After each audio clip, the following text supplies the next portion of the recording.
Hello and welcome back. So, under today's module, we'll look mostly basically control methods overview. So, we'll start by cultural methods or cultural control. Then a definition, which simply means we modify farming practices to reduce pest pressure. So, we go to the key cultural tactics. So, we have crop rotation, which breaks pest life cycle. And then we have sanitation, we remove crop debris. And then we have planting date to avoid peak pest emergence. And then we have trap crops, plant attractive crop to concentrate pests. And then we have intercropping, diverse planting to reduce pest spread. And then we have resistant varieties, so genetic resistance to specific pests. So under this one, then we have fertility management. We avoid excess nitrogen, so which most basically attracts aphids. Then we have irrigation management, which to avoid extended leaf wetness. And then we go to physical and mechanical control. So physical methods, we have raw cover, exclude insects, which then we go to mulches, reflective. This one repels aphids, and then we have plastic suppresses weeds. Then we have soil solarization, clear plastic, heat soils, kills pathogens, not burning. Soil solarization, clear plastics, heat soils. So then we go to heat treatment, we have hot water for seed and steam for soil. Then we have traps, sticky cards and pheromone traps and light traps. So we go to mechanical methods. We have tillage, which buries crop residues and kills weeds. We have mowing, suppresses perennial weeds. Then we have hand removal for small areas and organic systems. So we go to next, we have cultivation. So between row, so this one is mostly for weed control, and then we have harvest timing. So early harvest avoids late season pests. So pros and constraints maybe. So no chemical residue, no resistance. So these are the pros. So let's say merits or advantages. So no chemical residue, no resistance.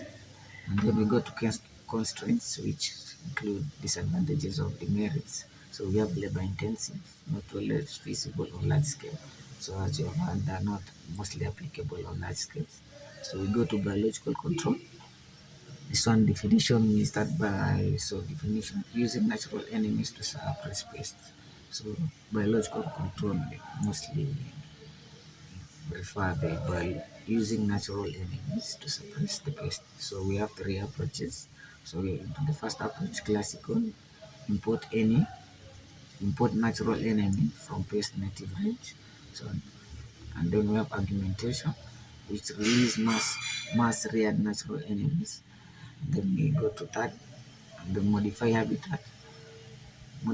habitat to support natural enemies. So we look more when we reach to this subtopic. So don't worry. And the biological control. So we have major natural enemies, which we have type examples and pest control. We have predators, we have lady beetles, lacewings, predatory mites, and aphids, mites, and eggs. We have parasitoids, trichogramma, aphelinas, this one is for aphids, and then many insects, pathogens, bacteria. Then we have fungus, caterpillars, and insects. So we go to commercial biological products, bas- Bacillus thuringiensis. Okay, you can look more on that one. So this one is mostly for bacteria, so caterpillars, beetles, and flies. And then we have Bouveria bassani. This one for broad spectrum and insect pathogen. Then we have Metahizium acinophilae. So this one is for soil insects and grasshoppers. Then we have Trichoderma. This one's for fungal. I'm sorry. Fungal disease suppression. Then we have for beneficial nematodes. Which one we have Cetanino and Heterohapidides. And then these one are mostly basically soil insects. So, Okay, we go to chemical control. We have pesticides types. So we have insecticide. This one targets most insects. Then we have fungicides. This one target fungi and homicides. Then we have herbicides. This one's target weeds. Then we have nematicides. This one's target nematodes. Then we have rodenticides. This one mostly target rodents. And then we have miticides, which one mostly target mites. So under mode of action or groups. So we have groups. We have group 1A, group 1B, and then we go to group 3, group 4, group 5, and group 28. Well, these are examples, the types of mode of action groups that I can provide for now. But so if we go to group 1A examples, we have carbamates, which one will include carbaryl and methylamine. Then we go to 1B examples, malathion, that one. And then we go to 3, which include mostly pyrethroids. So we go to permethrin and sodium channel. And then we go to 4, which one, this one mostly include nicotinic receptors or receptor.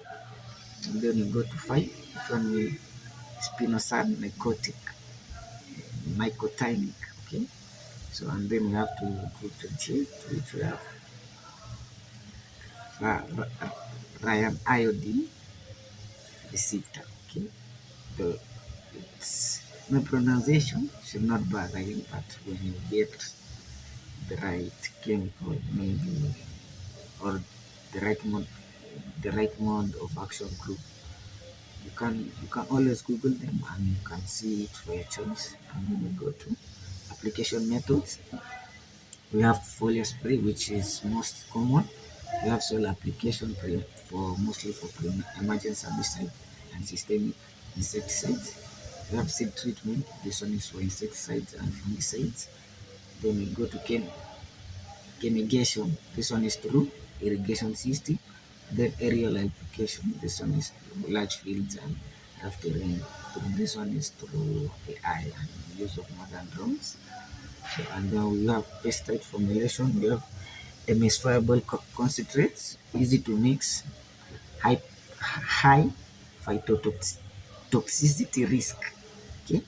Then we go to wettable powder. This is no phytotoxicity and abrasive equipment. Then we have suspension concentrate, which are mostly balanced properties. And then we have water dispersal granules. This one's low dust, easy handling. This one's flex. So as the name itself it suggests, so water dispersible into granules. So a low dust, easy to handle. So then you have to farm against this one. So gas and high toxicity. They contain high toxicity. Okay. And then we go to types of resistance.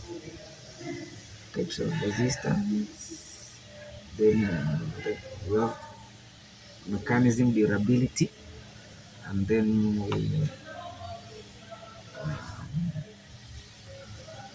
mechanism durability, and that will be all for today. And thank you. See you in our next module, which we shall look into introduction to pest management. Introduction to integrated pest management. Thank you. That's all for now.